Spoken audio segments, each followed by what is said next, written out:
Hey, if you're an agency owner, you need to stop selling retainers.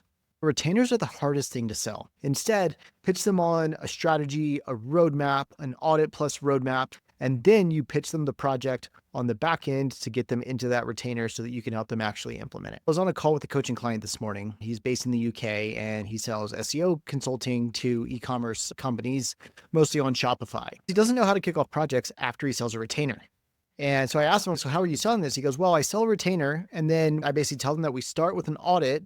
And from there, we figure out the roadmap. And I was like, okay, here's our problem. What I've learned over the years is retainers are really, really hard to sell. They're the hardest thing to sell, in fact. And they're a really hard upfront offer because they cost a lot of money to get. Your close rates are going to be low. And then you have to provide a lot of value from the start in order for them to stick around longer term. You plan on making the bulk of your profit on the back end. It's become harder and harder for prospects to agree to a retainer like this because they've been burned in the past.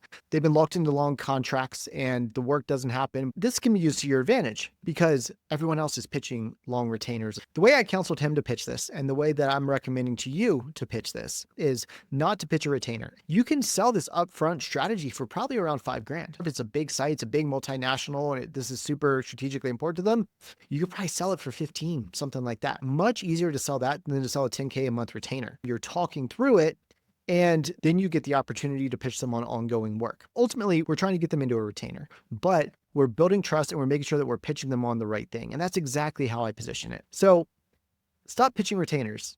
They're terrible. They're hard for people to agree to, and so they don't end up doing anything. Instead, pitch them on a strategy, a roadmap, an audit plus roadmap, and then you pitch them the project on the back end to get them into that retainer so that you can help them actually implement it.